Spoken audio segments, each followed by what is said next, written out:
Saudamos você com a graça e a paz do Senhor Jesus Cristo. Que Deus abençoe a tua vida e hoje Ele possa literalmente abrir os teus olhos.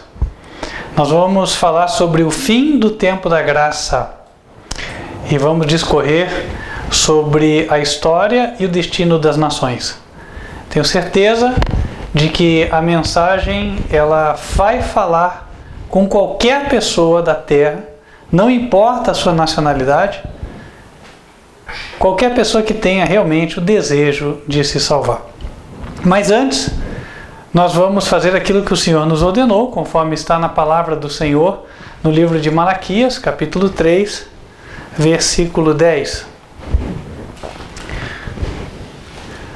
Aqui o Senhor diz: trazei todos os dízimos à casa do tesouro, para que haja mantimento na minha casa, e depois fazei prova de mim, diz o Senhor dos Exércitos, se eu não vos abrir as janelas do céu, e não derramar sobre vós uma bênção tal, que dela vos advenha a maior abastança. E por causa de vós repreenderei o devorador, para que não vos consuma o fruto da terra, e a vide no campo não vos será estéril, diz o Senhor dos Exércitos. E todas as nações vos chamarão bem-aventurados, que significa felizes, porque vós sereis uma terra deleitosa, diz o Senhor dos Exércitos. Deus prometeu abençoar aquele que cumprir com o seu propósito. O dízimo foi um plano estabelecido por Deus, o plano dos dízimos e das ofertas, com o propósito de que a causa do Evangelho fosse suficientemente suprida, a fim de que a mensagem da verdade chegasse a toda nação, tribo, língua e povo. E você e eu somos convidados a participar do privilégio de podermos auxiliar esta obra santa.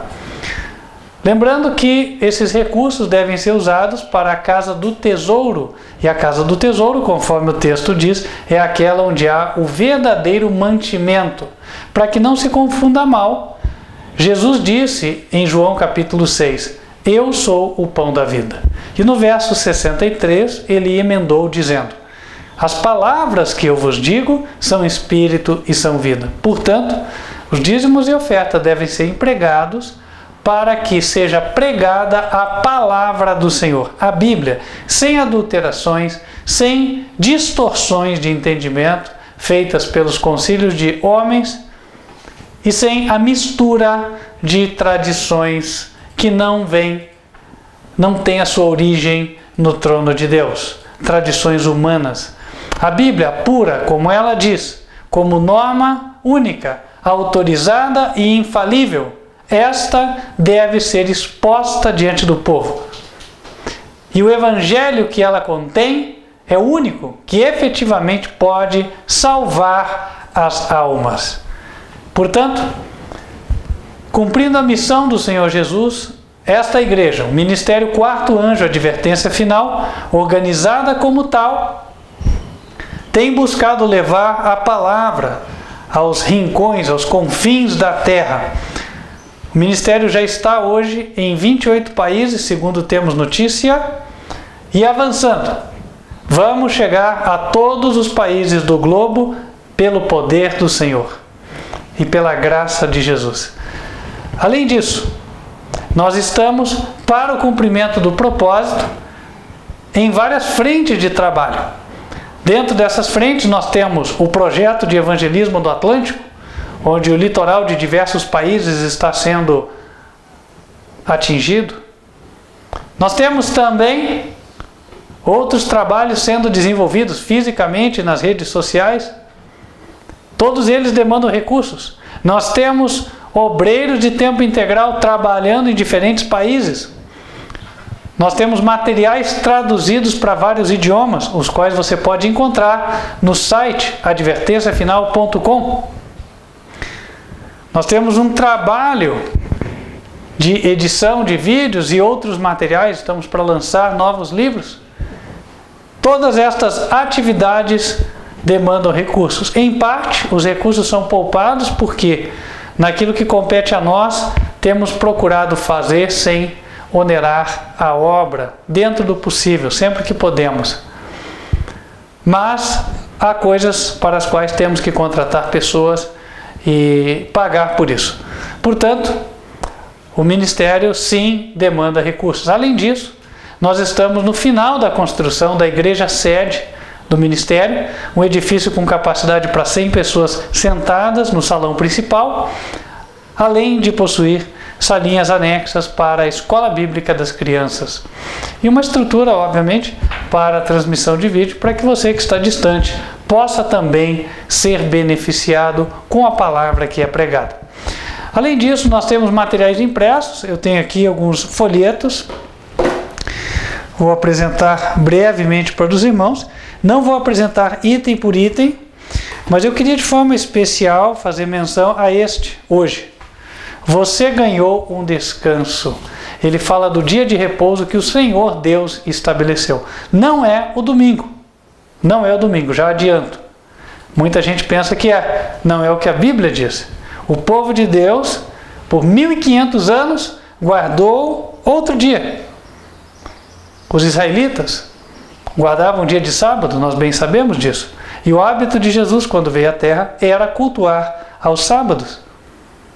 O mundo precisa saber disso. Ainda mais nesta época em que surgem leis obrigando os comércios a fecharem aos domingos. Estas leis, elas têm vício de iniciativa, ou seja, elas têm motivação religiosa. Quem está instigando os legisladores, os responsáveis pela saúde, para que restringam o comércio aos domingos, são líderes religiosos com intenções claras. Isso a Bíblia também fala, e nós temos de dar o alerta aqui. Você terá o destino da tua alma decidido pela obediência ou desobediência a Deus. Então esse é só um exemplo de que estamos na brecha. Nós estamos dando ao povo a mensagem da qual ele justamente precisa.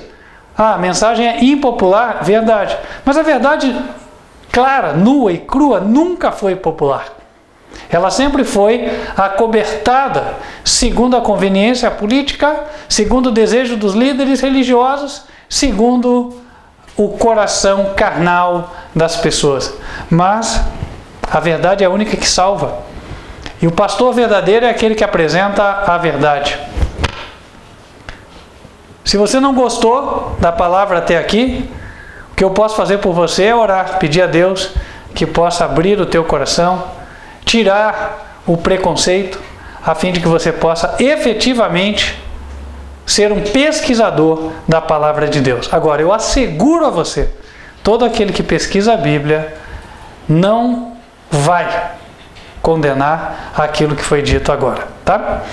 Posto isso, meus queridos irmãos, eu vou dar para vocês o número do WhatsApp, é o nosso canal de contato. Aquele que se sentiu tocado, aquele a cuja mente e coração Deus falou e disse, olha, este é o ministério que prega a verdade, pode ser instruído quanto a como apoiar esta obra por meio do WhatsApp. Então vou te passar o número, 55 41 99509 8425. Bem sei eu que muitas vozes falam de suspeitas de não haver privacidade nesse canal, portanto nós damos também o e-mail. Se você se sente mais seguro enviando o e-mail, então por favor nos contate através do e-mail contato@advertenciafinal.com.br. Vamos nos colocar em pé, vamos estar louvando a Deus. Enquanto estivermos louvando, aqueles que se prepararam poderão fazer a devolução dos seus dízimos e ofertas.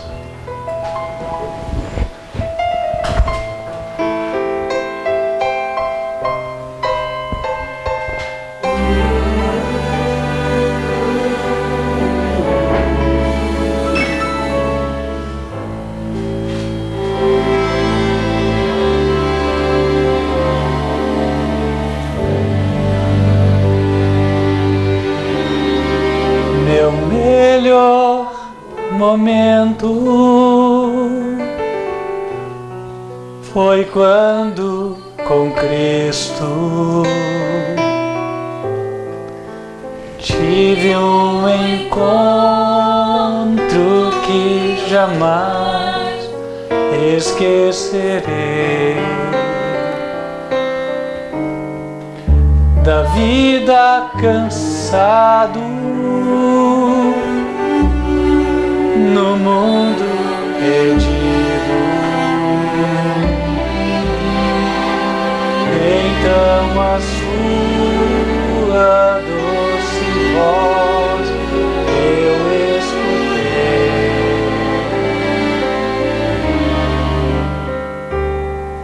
Com tanto amor me chamou, amor que eu jamais fiz por merecer. Quando Ele me disse assim: vinde a mim, se estás cansado, eu te aliviarei.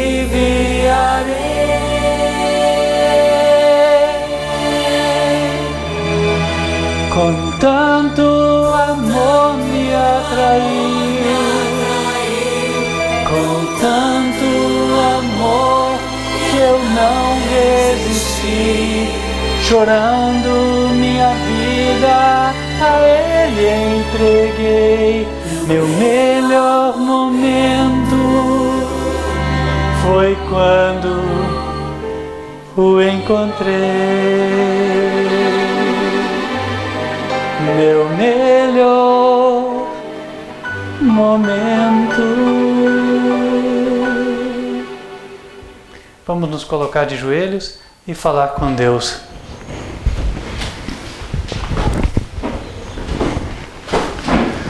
Senhor nosso Pai, que nos altos céus habitas, nós te louvamos e agradecemos porque Tu és não somente o nosso Criador, mas também o nosso Salvador e o mantenedor até o dia de hoje. O Senhor tem provisto a cada um de nós, de forma que não nos tem faltado. Estamos aqui em boas condições, temos a vestimenta, estamos alimentados, por isso temos do que agradecer. Cada pão que temos na mesa é resultado do grande sacrifício feito pelo Senhor, o sacrifício do Teu Filho unigênito na cruz do Calvário. Nós queremos, além disso, ó Deus, apresentar essas humildes contribuições na forma de dízimos e ofertas entregues na Tua salva. Pedimos que o Senhor as abençoe, abençoe também os dizimistas e ofertantes, aqueles cujo coração está voltado para a Tua santa causa. Que o Senhor possa dar-lhes mais para que eles sempre tenham com o que contribuir e a Tua obra avance e seja finalizada. Dá a nós e àqueles que estão na administração deste ministério honestidade, sabedoria, temor de Ti, para que façamos o máximo e com a Tua bênção o ministério anuncie a Tua mensagem a toda nação, tribo, língua e povo. Porque não há outra razão de ser deste ministério senão efetivamente levar esta palavra. Nós vamos iniciar agora o momento de estudo da Tua Santa Palavra. O momento em que a revelação do Senhor, o Criador infinito, será compartilhada a nós, Teus filhos. Nós precisamos da sabedoria que vem de Ti, da luz que emana do Teu trono. Pedimos, ó Pai, que o Senhor toque os corações de todos aqueles que hoje estão assistindo. E que seja um dia em que a sua alma trema com o anseio de receber a salvação que é tão gratuitamente oferecida. E pedimos, ó Pai, que o Senhor fale por meu intermédio, com poder, para que efetivamente as pessoas sejam movidas da posição de incredulidade e ignorância para a posição de iluminação e crença. Pedimos, ó Pai, estas bênçãos, agradecidos, porque sabemos que somos ouvidos nos méritos do Senhor Jesus Cristo. Amém. Amém. Amém. Seja bem-vindo, irmão. Hoje, como dissemos há pouco, nós vamos falar sobre o fim do tempo da graça. Há poucas semanas atrás, de alguma maneira, nós tocamos neste tema, quando nós lemos o texto, bastante conhecido por alguns, que trata deste tema. Ele relata a ocasião na qual Jesus vai finalizar a sua intercessão, explicando para quem nos assiste pela primeira vez. O Senhor Jesus hoje intercede por nós no céu. Em 1 Timóteo capítulo 2, versículo 5, a Bíblia diz: há um só mediador entre Deus e os homens, Jesus Cristo, homem. Porém, Jesus não estará pedindo pelos pecadores sempre. Vai chegar um momento em que o último convite de misericórdia, para que o ser humano receba o perdão de Deus e emende a sua vida, o último convite terá sido feito. E aquela voz suave, como uma brisa, a voz do Espírito de Deus falando à consciência das pessoas, não mais será ouvida. O Senhor Jesus encerrará a sua intercessão no céu. E os homens serão entregues à sorte que escolheram. Sobre isso falaremos mais daqui a pouco. Por ora, leio as palavras de Jesus. Apocalipse 22, versículos 10 e 11. E disse-me: não seles as palavras da profecia deste livro, porque próximo está o tempo. Quem é injusto, faça injustiça ainda. E quem está sujo, suje-se ainda. E quem é justo, faça justiça ainda mais. E quem é santo, seja santificado ainda. O princípio, a mensagem deste verso é: cada um continue no caminho que escolheu. A esta altura todos já terão tomado a sua decisão definitiva. Como a palavra disse, Jesus falou: o tempo está próximo, não falta muito, na verdade falta muito pouco. Em breve se esgotará o tempo. E é sobre isso que falaremos hoje. Deus, segundo o que a palavra informa, Ele determina tempo específico, inclusive para os povos que ocupam os territórios, os povos que ocupam os países. Convido os irmãos a abrirem em Atos, capítulo 17. Atos, capítulo 17.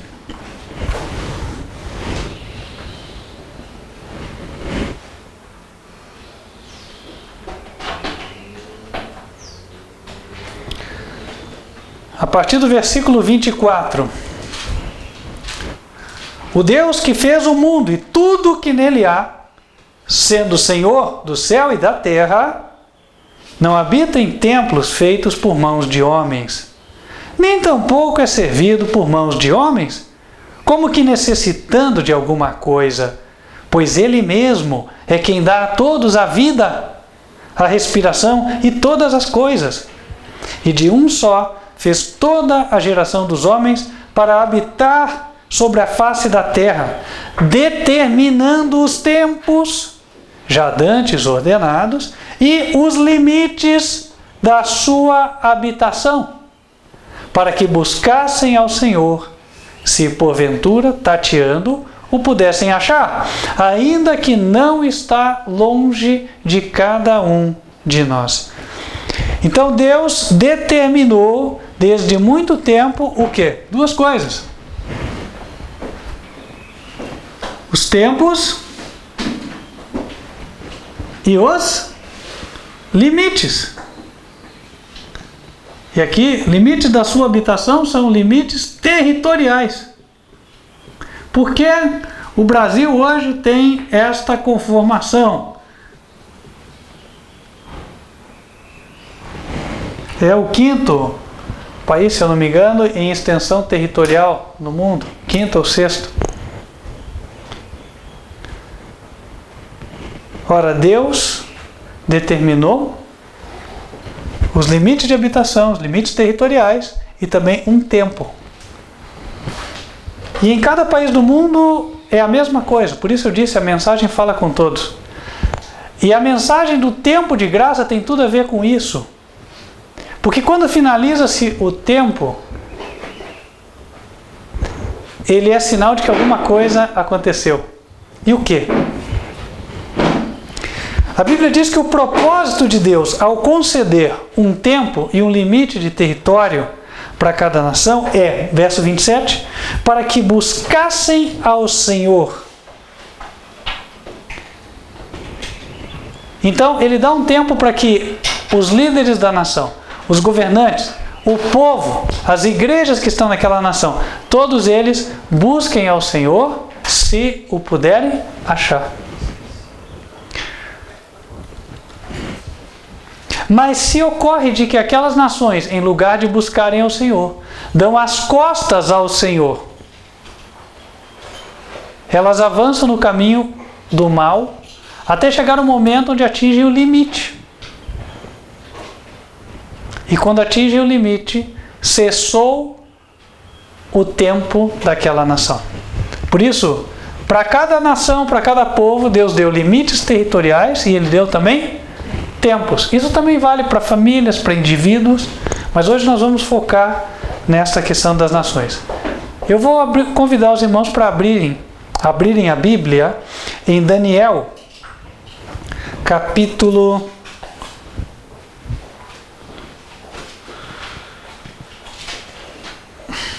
número 5.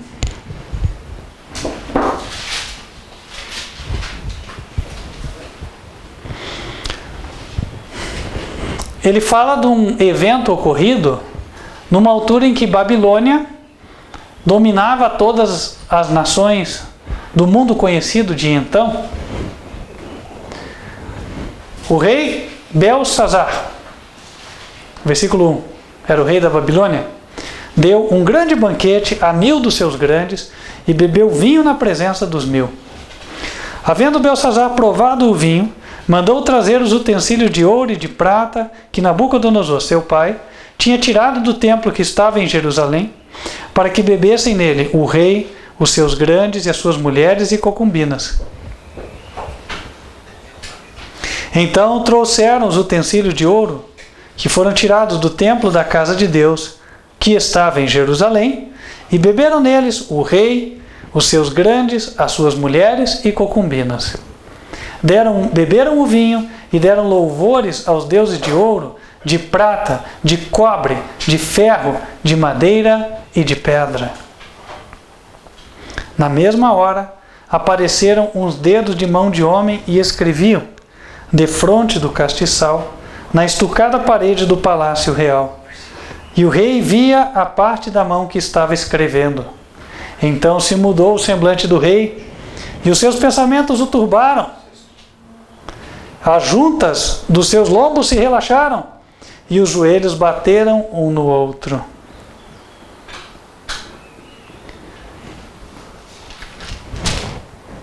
E ordenou o rei com força que se introduzissem os astrólogos, os caldeus e os adivinhadores.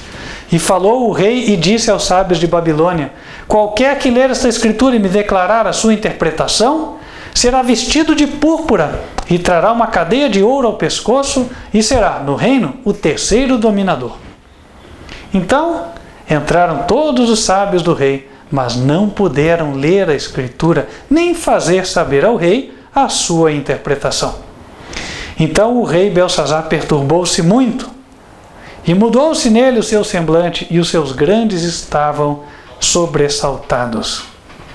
E aí nesta crise, alguém se lembrou do servo de Deus chamado Daniel, que a esta altura já era um ancião, tendo por volta dos seus 80 anos talvez,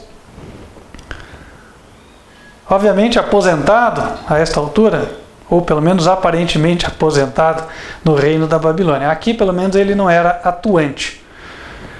E aí no versículo 13 é dito que Daniel foi introduzido à presença do rei. Falou o rei e disse a Daniel: és tu aquele Daniel dos cativos de Judá, que o rei meu pai trouxe de Judá? Tenho ouvido dizer a teu respeito que o Espírito dos deuses está em ti, e que a luz e o entendimento e a excelente sabedoria se acham em ti. Acabam de ser introduzidos à minha presença os sábios e os astrólogos para lerem esta escritura e me fazerem saber a sua interpretação, mas não puderam dar a interpretação destas palavras. Eu, porém, tenho ouvido dizer de ti que podes dar interpretações e solver dúvidas. Agora, se puderes ler esta escritura e fazer-me saber a sua interpretação, serás vestido de púrpura e terás cadeia de ouro ao pescoço, e no reino serás o terceiro dominador. Então respondeu Daniel e disse na presença do rei: as tuas dádivas fiquem contigo, e dá os teus presentes a outro. Todavia lerei ao rei a escritura e lhe farei saber a interpretação. Ó rei, Deus, o Altíssimo, deu a Nabucodonosor teu pai o reino e a grandeza e a glória e a magnificência. E por causa da grandeza que lhe deu, todos os povos, nações e línguas tremiam e temiam diante dele. A quem queria matava, e a quem queria dava a vida. E a quem queria engrandecia, e a quem queria abatia. Mas quando o seu coração se exalçou, e o seu espírito se endureceu em soberba, foi derribado do seu trono real, e passou dele a sua glória. E foi tirado dentre os homens, e o seu coração foi feito semelhante ao dos animais, e a sua morada foi com os jumentos monteses. Fizeram-no comer erva com os bois, e pelo orvalho do céu foi molhado o seu corpo, até que conheceu que Deus, o Altíssimo, tem domínio sobre os reinos dos homens, e a quem quer constitui sobre eles. E tu, seu filho Belsazar, não humilhaste o teu coração, ainda que soubeste de tudo isso, e te levantaste contra o Senhor do céu, pois foram trazidos os utensílios da casa dele perante ti, e tu, os teus grandes, as tuas mulheres e as tuas concubinas, bebeste vinho neles. Além disso, deste louvores aos deuses de prata, de ouro, de cobre, de ferro, de madeira e de pedra, que não veem, não ouvem, nem sabem. Mas a Deus, em cuja mão está a tua vida e todos os teus caminhos, a ele não glorificaste.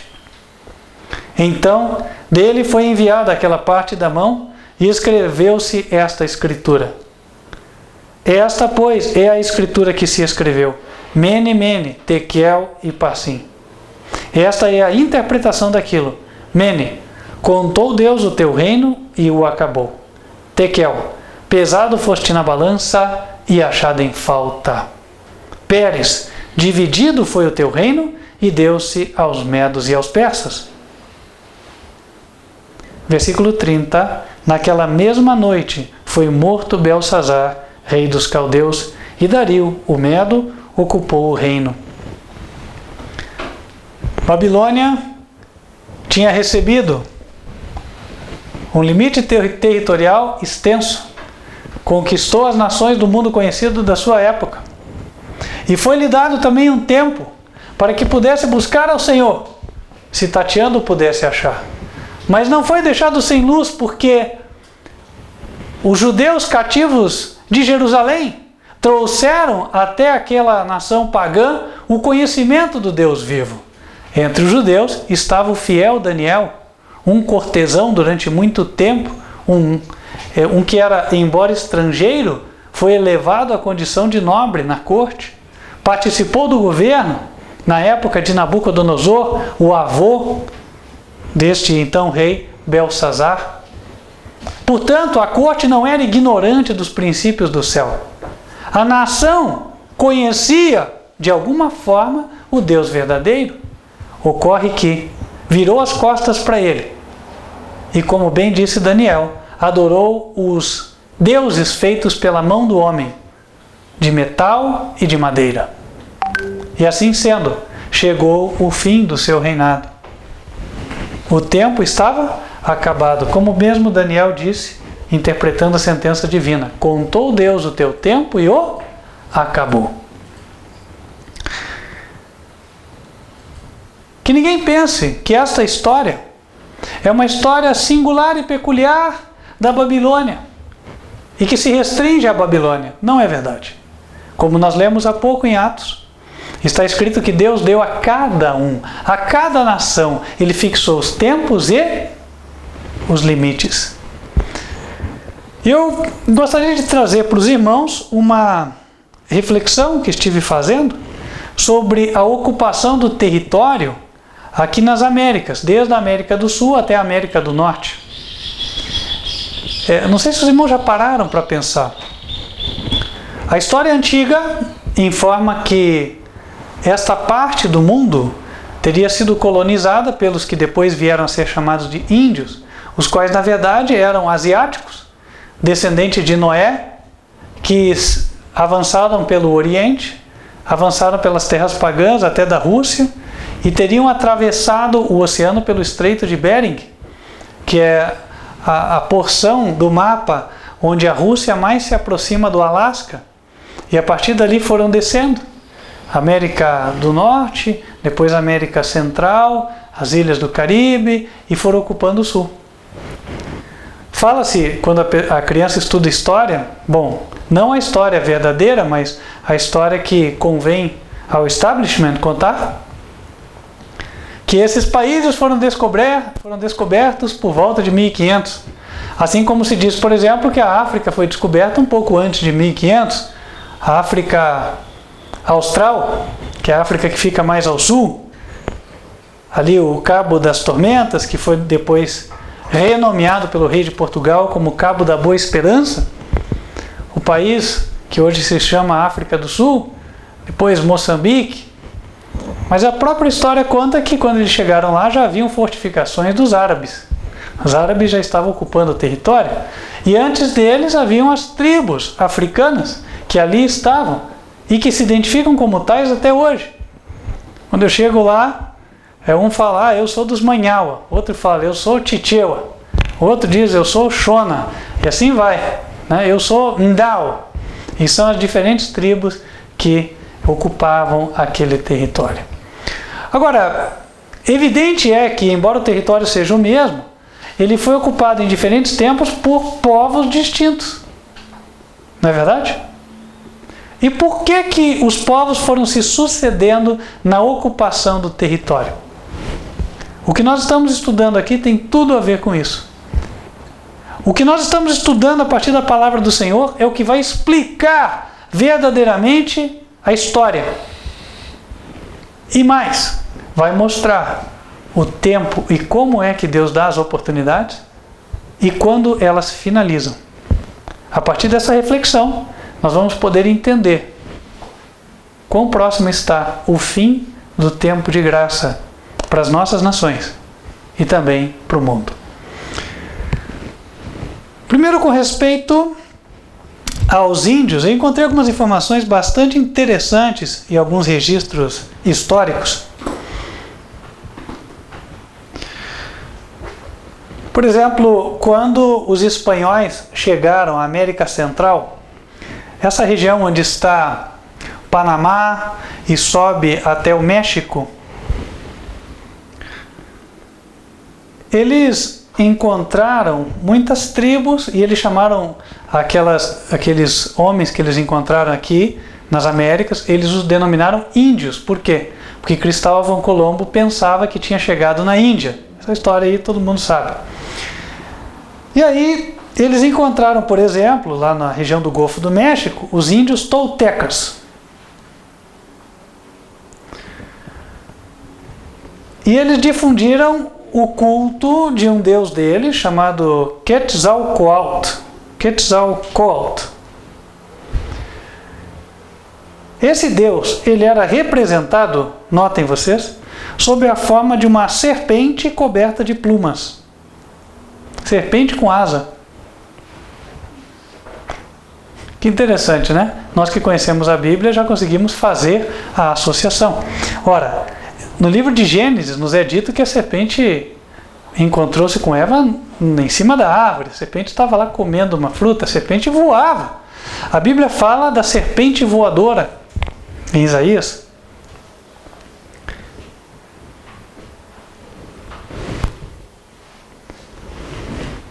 Então, eles ocuparam o território, verdade, mas eles encontraram o Deus vivo? Alguém vai dizer, mas eles não tinham acesso à palavra, ao Evangelho, não conheceram a história de Jesus. Mas a Bíblia diz em Romanos, capítulo 1, versículo 19, o seguinte: porquanto o que de Deus se pode conhecer, neles se manifesta, porque Deus lhe o manifestou. Porque as suas coisas invisíveis, desde a criação do mundo, tanto o seu eterno poder como a sua divindade, se entendem e claramente se veem pelas coisas que estão criadas, para que eles fiquem inexcusáveis. Porquanto, tendo conhecido a Deus, não o glorificaram como Deus, nem lhe deram graça. Antes, em seus discursos, se desvaneceram, e o seu coração insensato se obscureceu. Dizendo-se sábios, tornaram-se loucos, e mudaram a glória do Deus incorruptível em semelhança da imagem de homem corruptível, e de aves, e de quadrúpedes, e de répteis. Foi exatamente o que nós vimos constatado aqui. Ora, eles estavam em meio à natureza. Se haviam povos que estavam rodeados de natureza, estes eram os índios. Mas em lugar de adorarem o Deus vivo e verdadeiro, em lugar de enxergarem o seu amor nas diversas obras da natureza, viraram as costas para Deus e adoravam a semelhança de homens e de répteis.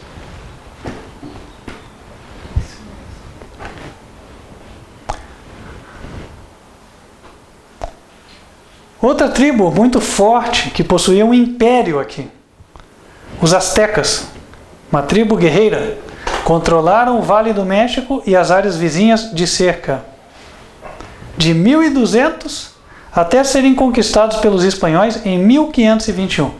Então, o império deles teria durado próximo de 300 anos.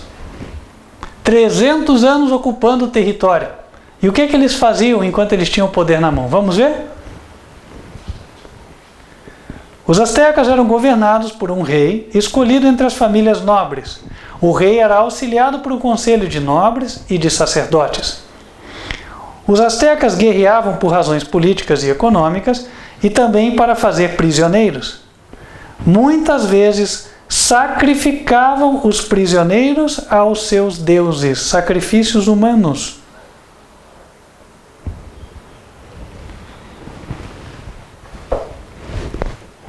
Irmãos, a verdade é que esses homens tinham se desviado tanto de Deus que não tinham respeito para com a vida humana. E achavam que Deus se alegraria, inclusive, claro que Deus, só o diabo, né? Se alegraria com a oferta de sacrifícios humanos. Capturavam pessoas para poder matar para o Deus. Pense. Imagine quantas famílias ficaram sem pais, ou sem filhos, ou sem mães, por conta desses sacrifícios. Quantas lágrimas foram derramadas, quantos clamores subiram até o céu por conta da impiedade dos astecas. Mas chegou o tempo em que Deus disse também a eles: contou Deus o teu tempo e acabou. A história mostra que os espanhóis conquistaram os astecas com uma facilidade tremenda.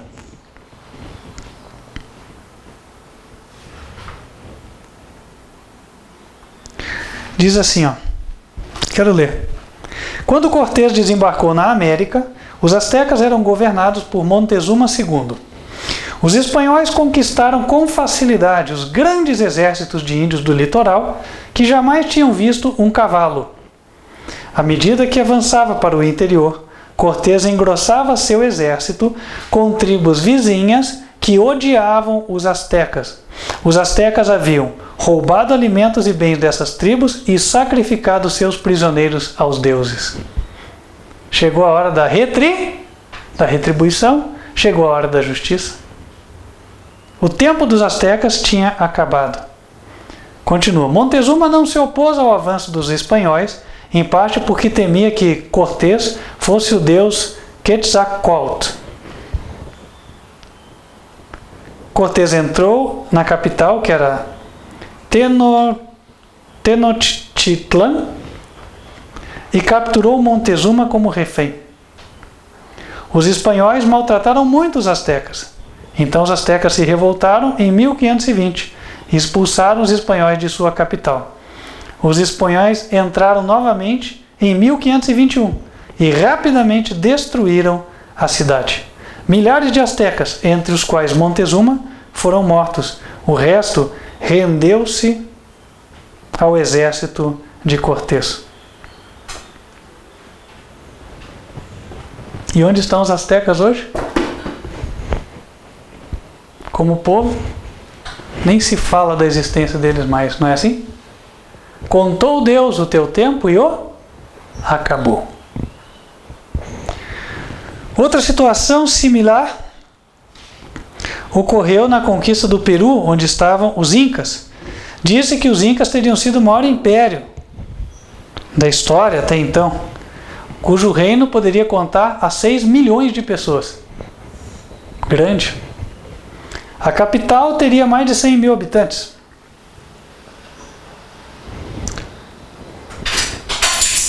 Agora, o que chama a atenção é que os espanhóis chegaram,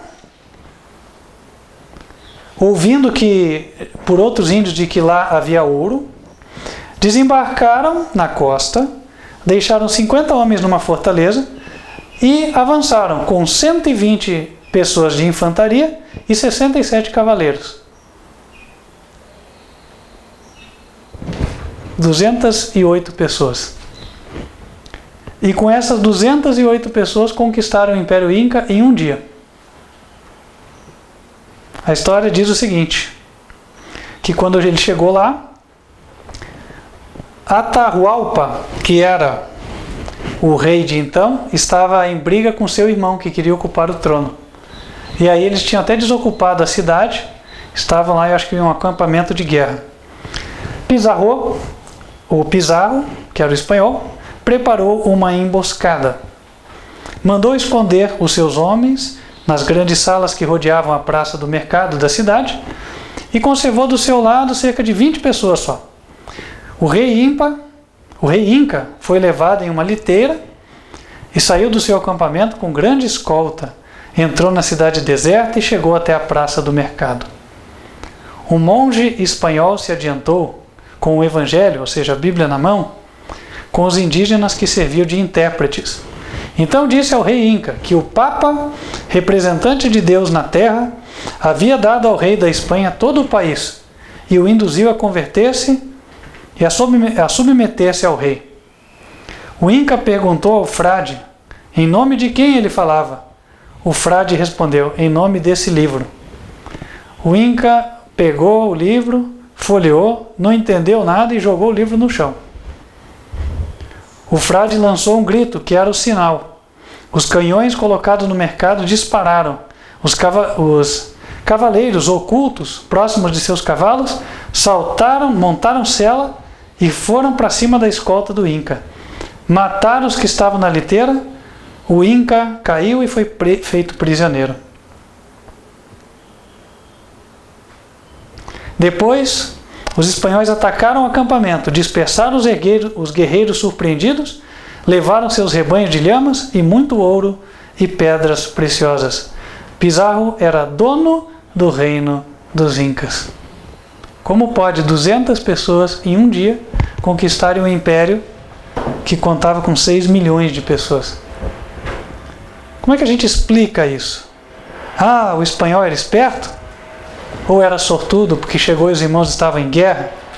Ora, a Bíblia nos traz uma explicação, esta sim, plausível, que está em Deuteronômio, capítulo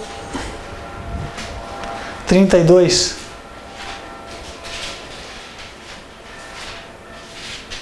Deuteronômio, capítulo 32. Versículo 30. Como pode ser que um só perseguisse 1000 e 2 fizessem fugir 10.000, se a sua rocha os não vendera e se o Senhor os não entregara? Irmãos, estas coisas que não podem se explicar logicamente pelos humanos, elas têm uma explicação no contexto da palavra de Deus. Deus estabeleceu tempos e limites. contou Deus o teu tempo e acabou.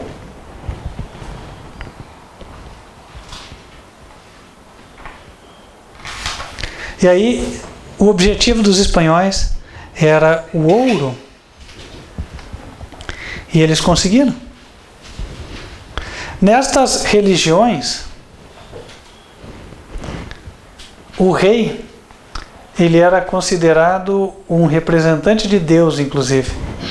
Era até adorado como Deus em algumas religiões dos índios.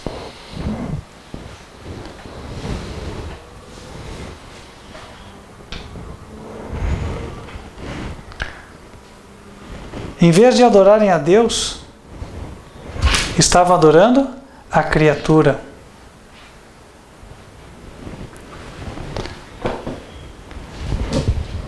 E assim Deus os entregou.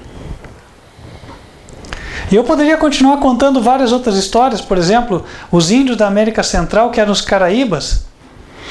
Os caraíbas, eles eram canibais. Comiam carne humana. Além disso,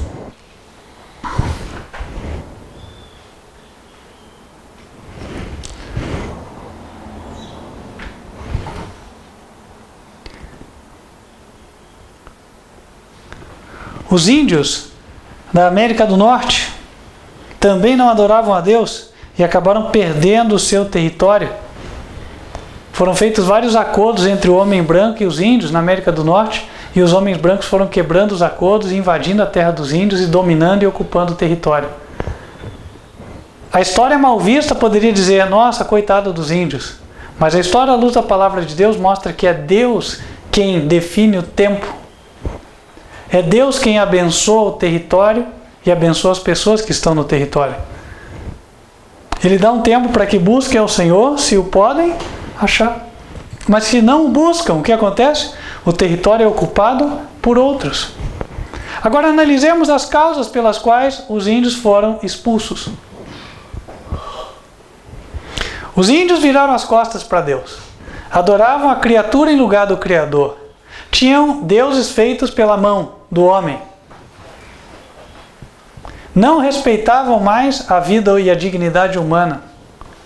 E a guerra era generalizada. Outra situação que acontecia na época em que os índios foram conquistados aqui, as guerras eram muito frequentes. A terra tinha se enchido de violência. E aí aconteceu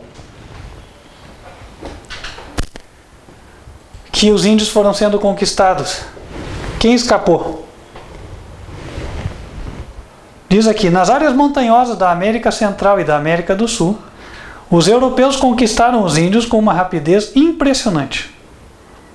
Hernando Cortés conquistou os astecas do México entre 1519 e 1521, em 2 anos. No Peru, já falei, um exército de menos de 200 homens venceu em um dia.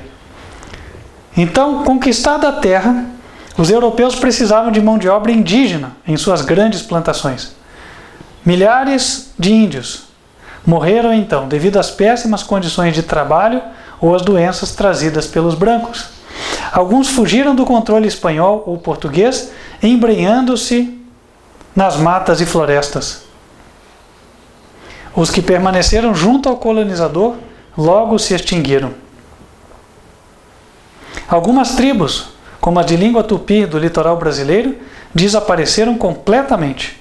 Outras sobreviveram longe da civilização. E a história sempre foi a mesma. Quando a gente lê a história do povo de Israel, o povo se desviou de Deus, foi adorar as imagens de escultura. O que acontecia? Eram invadidos, seu território era conquistado e outros ocupavam o território. E agora estamos nós aqui.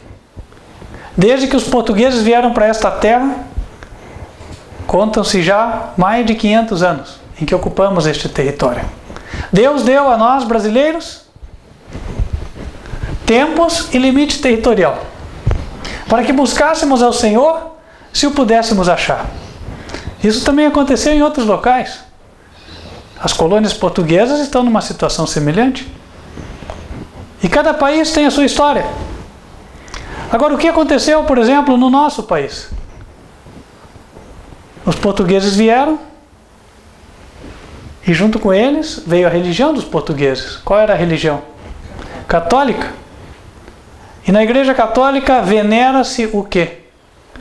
Santos e deuses feitos pela mão do homem. A mesma coisa que os índios faziam. Só mudam-se os nomes.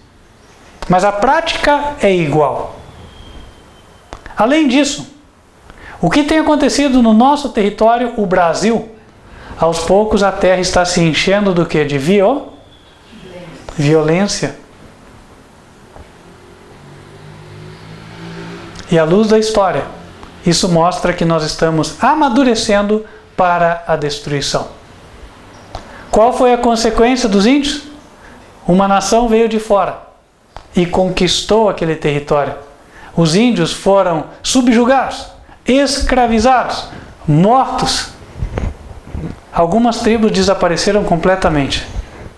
À luz da Bíblia, nós entendemos que o flagelo da nação é proporcional à sua culpa. Então, algumas foram completamente exterminadas, à semelhança de Sodoma e Gomorra, e outras lhes foi permitido mais um tempo viverem, mas como vassalos. Não são mais legítimos donos do território. Por mais que se falar, existe reserva indígena, mesmo aqui no Brasil. No fundo, há um controle. O território continua sendo brasileiro. Quem garante a segurança do índio são os descendentes de portugueses, por assim dizer. Meus queridos irmãos, agora nós brasileiros estamos escrevendo a nossa história. E os mesmos pecados cometidos por Israel, os mesmos pecados cometidos pelo rei da Babilônia, que inclusive escarnecia daquilo que era de Deus, tomou vinho naquilo que era de Deus, desrespeitava das coisas sagradas. Esses mesmos pecados que foram repetidos pelos índios, esses pecados vêm sendo repetidos na nossa nação. Qual será a consequência? Posso dizer a vocês que o período de graça dado ao Brasil está se esgotando. É o fim do tempo de graça. O que podemos esperar? Guerra. O nosso país será invadido. Será invadido por nações estrangeiras. O nosso povo será subjugado. Muitos serão escravizados.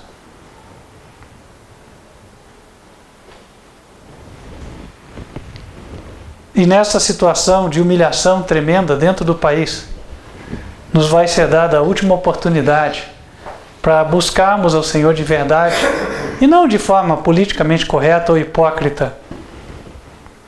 Deus certa vez diz: afasta de mim o estrépito das tuas liras, eu não quero ouvir os teus cânticos.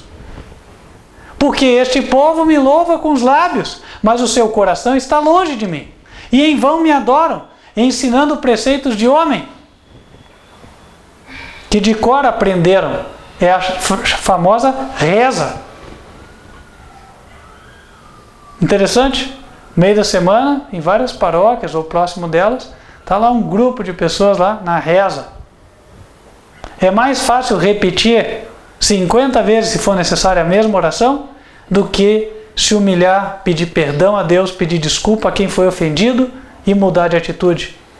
É por isso que as pessoas se engajam tanto nesta religião.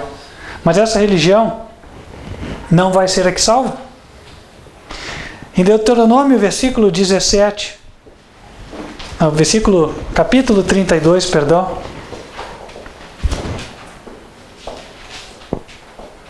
Versículo 16 diz: com deuses estranhos o provocaram a zelos, com abominações o irritaram. Sacrifícios ofereceram aos diabos, não a Deus. Aos deuses que não conheceram, novos deuses que vieram há pouco, dos quais não se estremeceram seus pais. Esqueceste-te da rocha que te gerou, e em esquecimento puseste o Deus que te formou. O que vendo o Senhor os desprezou, provocado a ira contra os seus filhos e filhas, e disse: esconderei o meu rosto deles, e verei qual será o seu fim. Porque são geração de perversidade, filhos em quem não há lealdade. E antes que alguém interprete mal este sermão, pensando que somos adventistas do sétimo dia, não somos. Esta igreja está na mesma vala comum de todos que foram enquadrados aqui. Porque é tão fácil fazer um ídolo de falsas doutrinas, quanto talhar esse ídolo de madeira ou de pedra. E hoje essa igreja está apregoando que Deus é uma trindade, quando Ele não é. Abram lá em 1 Coríntios, capítulo 8, versículo 6.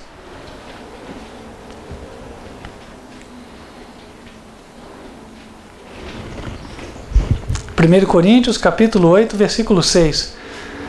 Todavia, para nós, há um só Deus, o Pai. Quer mais claro do que isso? Quantos deuses existem? Um. Quem é o único Deus? O Pai. Ah, mas é muito conveniente para muitos tecerem N desculpas para tentar contradizer essa verdade que está clara. A clareza é meridiana aqui. Não tem como entender diferente. O Senhor Jesus, no Evangelho de João, capítulo 17, versículo 3, Ele disse, e a vida eterna é esta. Ou seja, quer se salvar? Então atente para isso aqui. Que te conheçam a ti só, como único Deus verdadeiro, e a Jesus Cristo, a quem enviaste. Deus, o Pai, é o único Deus verdadeiro. Ponto final. Então, meus queridos irmãos, Deus está tão desagradado pelas falsas doutrinas que levam a uma falsa adoração dentro das igrejas cristãs, quanto Ele estava com os índios que também viraram as costas para Deus. E a consequência desta idolatria formal hoje estabelecida é vista na derrocada da sociedade. Porque não se pode dizer, os da denominação tal são puros e o resto é imundo. Não se pode dizer. Porque hoje, quantas pessoas estão entremeadas na esfera política e em outras camadas da sociedade, fazendo as atrocidades do mesmo jeito, porém com o emblema da igreja X, da igreja Y ou da igreja Z. Ou às vezes em nome da igreja até. Não é verdade? Então, meus queridos irmãos, eu posso, olhando para a palavra de Deus, de acordo com aquilo que nós estudamos, afirmar a vocês, o tempo de graça para o Brasil está se esgotando. E não é só para o Brasil. Eu conheço outros países também, tenho visto situações semelhantes.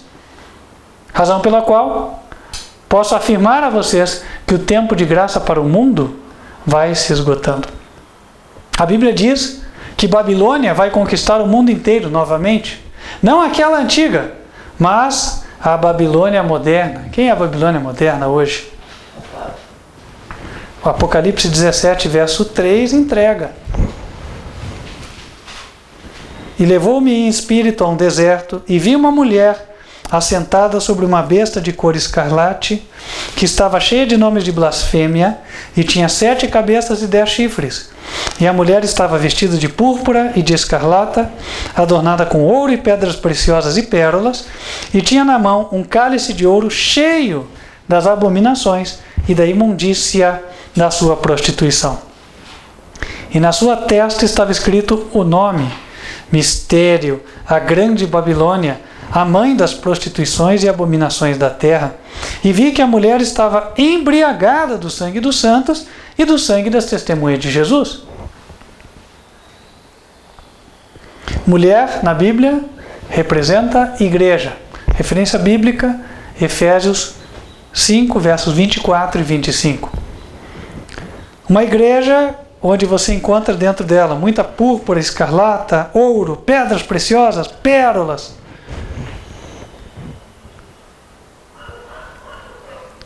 Além disso, usa-se um cálice de ouro no seu serviço ritual. E é vista como estando bêbada de tantos que ela matou. Ora, é uma igreja só que cumpre essa descrição ipsis literis, ou seja, na íntegra, 100%. É a Igreja Católica Apostólica Romana, seguindo a crueldade que a Roma pagã possuía. E a Bíblia fala que Babilônia vai voltar a conquistar o mundo inteiro. E nós já estamos diante de uma cruzada católica moderna. Muitos não enxergam, mas um dia vão enxergar. Ela está avançando. Qual vai ser o cenário do mundo em breve?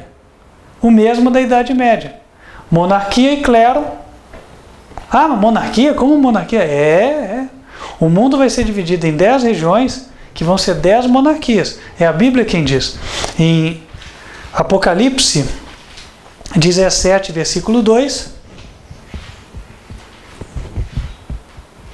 Versículo 12 diz: E os 10 chifres que viste são 10 reis, que ainda não receberam o reino, mas receberão o poder como reis por 1 hora, juntamente com a besta.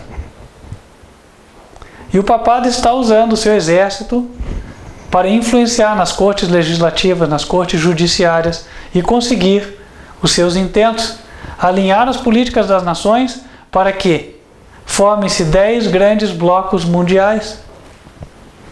E esses blocos sejam governados por reis. Então, quem hoje está ajudando nessa formação, algumas políticas que têm outros nomes, né, só para disfarçar, é multilateralismo.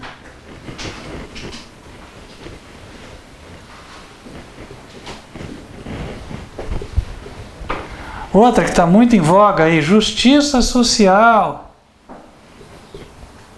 que é associada ao socialismo, do qual o Papa atual é um partidário aberto.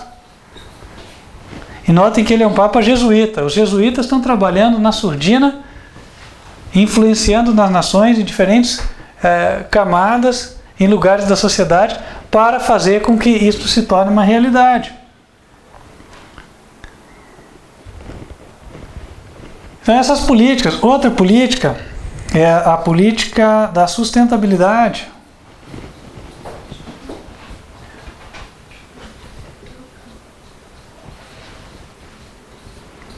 Onde eles inventaram, que isso aqui não tinha base científica, e há cientistas que questionam isso, inclusive, né, o tripé ambiental, econômico e o que interessa, que é o verdadeiro objetivo social. Por que o objetivo é o social? Muita gente não gosta de, por exemplo, fazer sociologia. Quem tem interesse de ir para a faculdade fazer sociologia? Quase ninguém. Por isso que eles sabem pouco desses termos, né? O que efetivamente significa socialismo? O que efetivamente significa social?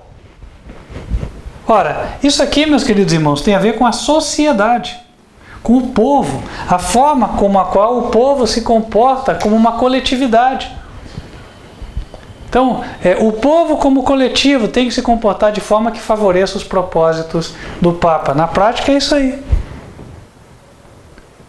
E eles vão usar todos os meios disponíveis. A mídia está na mão deles já. Né? Por isso que a grande mídia, ela está soltando mentiras deslavadas, assim, ó, uma atrás da outra. Né? Com qual propósito? Construir uma narrativa. Aí, esta expressão que eu estou falando, vocês já escutaram em algum lugar. Né? Mas não é a narrativa da mídia, esta não é a narrativa da esquerda, esqueça, à luz da Bíblia, essa é a narrativa papal. Eles querem conduzir o mundo para 10 monarquias. Então, mesmo quem é partidário da esquerda, um dia eu falei com partidários, eles estavam falando, né, eles são entusiastas nessa área, eu falei assim, olha, você tem que tomar cuidado. O Clube de Roma, que está lançando essas frentes de ataque à sociedade, como sustentabilidade e outras, globalização, foi outra bandeira do Clube de Roma, eles têm um projeto de poder. Eu falei, você que é da esquerda, amanhã ou depois vai se arrepender. Por quê? Porque você é uma laranja. A laranja você espreme, quando sair o suco, joga o bagaço fora. E joga ela fora. Não presta mais. Então, é isso que farão. Então, a pessoa acha que está lutando por uma causa. Ela está sendo enganada. Né? E, no fundo, quem está por trás disso é o próprio diabo. O diabo quer desviar as pessoas de Deus, quer levar elas a desobedecerem a sua lei e, mais importante, quer continuar mantendo elas de costas viradas para Deus até que termine o seu tempo. Esse é o ativo mais precioso que alguém tem. O que é ativo? É aquilo que você possui. O que você possui de mais precioso hoje? O tempo. E aí o apóstolo Paulo disse, Deus deu o tempo para que as pessoas buscassem ao Senhor, se tateando o pudessem achar. Então agora eu faço um apelo a todos, mesmo os que estão dentro da estrutura papal, os que estão partidários da esquerda, os que são partidários da direita, os que são multilateralistas, os que são contra o multilateralismo ou a favor da soberania dos países, os que se dizem favoráveis à justiça social, mesmo sem entender para onde ela leva, os partidários da sustentabilidade e os partidários do crescimento econômico. Todos vocês têm um interesse comum, embora não saiba e ninguém diga. O interesse é a salvação da alma de vocês. O diabo está prendendo vocês nessas disputas para que vocês deixem passar o tempo.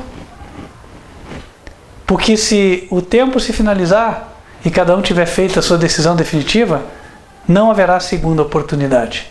Jesus dirá, quem é justo, continue praticando justiça ainda. Quem é santo, continue a santificar-se ainda. Não seria muito melhor, portanto, hoje, buscar ao Senhor? Não seria muito melhor virar as costas para tudo isso aqui? E deixa o ímpio, com o perdão da palavra, né? O ímpio está focado só nesse mundo. Ele acha que a recompensa, toda a recompensa que ele vai ter é nesse mundo, é o poder nessa terra. Deixa ele correr, se ele não quer escutar o Evangelho, mas você escute, você atenda, você tem chance ainda, você tem oportunidade. Você não vai mudar talvez a sociedade. A sociedade está indo de mal a pior, é verdade. Mas você tem uma alma a salvar. Você tem familiares que podem ser advertidos. Você tem amigos que precisam ter os olhos abertos. Você se encontra com pessoas. E como você faz uso do tempo? Para ganhar dinheiro? Para ganhar poder? Para conquistar um cargo? Para satisfazer a tua vaidade pessoal? Porque o Salomão disse, né? Vaidade das vaidades, tudo é vaidade. Outro dia alguém falava aí, né? Cada um tem a sua meta. A meta é subir a montanha tal, bem difícil. Tá bom, mas daí você vai gastar 2 anos da tua vida e aqueles 2 anos não voltam mais. Só para você dizer que você arriscou a tua vida, foi até lá e desceu. Um lugar onde muita gente foi e nem voltou porque morreu. Né? O que nós temos de mais precioso é o tempo. O rei Belsazar de Babilônia não fez uso sábio do seu tempo. Gozou das riquezas e do poder desta terra, mas hoje está morto e aguarda a condenação eterna. Os índios, muitas tribos tiveram seu tempo, fizeram mau uso. E algumas destas tribos nem mais estão entre nós. Os portugueses e os africanos ocuparam esse território. Estamos aqui há 500 anos. O nosso tempo está se acabando. Mas ainda há tempo. Enquanto a areia não se esgotou da ampulheta, lembra, né? Aquele reloginho de areia. Enquanto a areia não se esgotou, tome a decisão mais sábia da tua vida. Entregue-se ao Senhor Jesus. Ele morreu na cruz do Calvário por você. Deus está de braços abertos. Deus está próximo. Ele está dizendo, eu amei você de tal maneira que dei o meu Filho unigênito para que você não pereça, mas tenha vida eterna. Eu quero reformar a tua vida. Eu quero mudar você. Eu não quero que você haja mais segundo o politicamente correto. Eu quero que você haja na verdadeira justiça e santidade. Que você seja parte do meu povo, é o que Deus diz. Em Apocalipse 14, verso 12, aqui está a paciência dos santos. Aqui estão os que guardam os mandamentos de Deus e a fé de Jesus. Deus quer fazer de você um súdito do reino de Cristo. E a pergunta é, você quer? Sim. Que esta seja a resposta de todos, em nome do Senhor Jesus. Amém? Amém. Vamos nos colocar de joelhos e falar com Deus.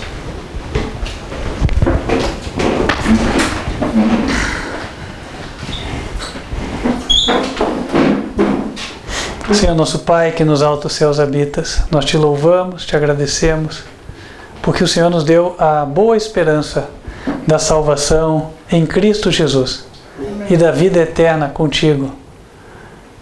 De novos céus e nova terra, onde habitará a perfeita justiça. Em breve, as coisas que estão neste mundo passarão. O Senhor Jesus se levantará e o mundo verá que acabou-se o tempo de graça. Mas que antes disso, ó Senhor, todos nós tomemos a decisão certa. Possamos buscar ao Senhor Jesus e encontrar a salvação. Abençoe a tua igreja, abençoe a todos aqueles que escutaram esta mensagem. Que ela possa, Senhor, tocar fundo os seus corações e que eles tomem a decisão. Amém. Pedimos a Deus que continue conosco. Abençoe este ministério, que ele continue levando a luz verdadeira da tua palavra e que muitas almas venham a ser salvas. Guia-nos, ó Pai, esteja conosco no restante deste dia. E que antes de fechar o tempo da graça, antes de se encerrar, tenhamos finalizado a entrega do convite de salvação para todas as pessoas da terra. Amém. E que todos tomem a sua decisão. Amém. Pedimos estas bênçãos em nome de Cristo Jesus. Amém. Amém. Hoje você ouviu a verdade. Espero que você faça bom uso dela, porque um dia ela definirá o teu destino. Nós vamos ficando por aqui, mas eu quero convidar você para continuar nos assistindo. As transmissões são realizadas pelo canal youtube.com/TV Advertência Final. Peço a você para também tomar nota do nosso site, advertenciafinal.com. E principalmente, para você adquirir os livros, porque em breve o canal e o site não estarão mais no ar. O mundo não suporta por muito tempo a verdade nua e crua. Por isso existem muitos materiais impressos. Aproveite. Você não vai estar me beneficiando em nada. Não estou procurando ouro e a prata. Já tenho com o que comer e o que vestir, já estou satisfeito. Deus tem me dado o suficiente pelo meu próprio trabalho. Os livros são importantes para você. Para você e para as pessoas que você ama. Entre em contato. Veja pelo site quais são os livros que estão lá. Não vou fazer propaganda aqui de todos. Mas eles estão lá. A lista deles você vai encontrar. E você pode pedi-los pelo WhatsApp e pelo e-mail.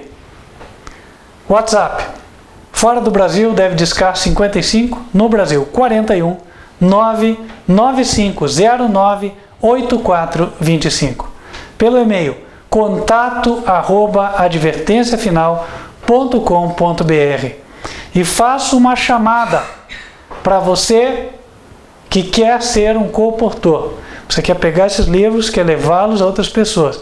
Você quer revender, você quer levar essa verdade para as pessoas que precisam escutar. E você sabe que se você quiser falar, elas talvez não vão te escutar. Mas o mensageiro mudo, que é o livro, ele entra na casa destas pessoas. Faça uso disso. Aproveite. Hoje você tem oportunidade. Nem sempre nós teremos liberdade. Quando a guerra começar, as coisas vão mudar. E na verdade, vou te dizer, as coisas já estão mudando. Um container de materiais trazidos da China, que custava $2.000, hoje custa mais de $10.000. Em cerca de um ano nós vimos esta mudança. No Brasil já falta matéria-prima para muitas coisas. Obras de infraestrutura. Em breve, ficará muito difícil até imprimir livros. Aproveite. Você tem chance, tem oportunidade hoje. Entre em contato agora que você viu. Porque pode ser que você esteja assistindo muito tempo depois da data em que essa mensagem foi gravada. E sabe-se lá se nesse tempo você ainda pode pedir material. Estou antevendo o futuro e falando ele para você. Pode me chamar do que você quiser. Não tem problema. Pode tentar desconstruir a minha imagem, né? Descaracterizar a mensagem, seja o que for. A verdade é essa. E a verdade nunca é abafada. A verdade é como a corrente de água. A água você não segura. Você pode até direcionar, mas ela sempre passa. Para finalizar, Deus te ama. Ele quer te salvar. Se estamos falando dessa mensagem aqui, parece ser dura, mas ela tem um propósito. E você vai agradecer se você der atenção a ela. Espero que você dê a devida atenção. Nós vamos orar. Vou invocar as bênçãos do Senhor sobre a tua vida. Se você quiser receber estas bênçãos, te aconselho a fechar os olhos enquanto eu falo com Deus. Vamos nos colocar em pé, igreja sede. Que o Senhor vos abençoe e vos guarde. Que o Senhor faça resplandecer o seu rosto sobre vós e de vós tenha misericórdia. Que o Senhor levante sobre vós o seu rosto e vos dê a paz. Amém. Nós vamos ficando por aqui. Desejo que Deus te abençoe. Se quiser, nos acompanhe na semana que vem. A transmissão deve ocorrer 15 para as 10, a Escola Bíblica das Crianças, e 11 horas da manhã, a mensagem do culto. Deus te abençoe e até a próxima oportunidade.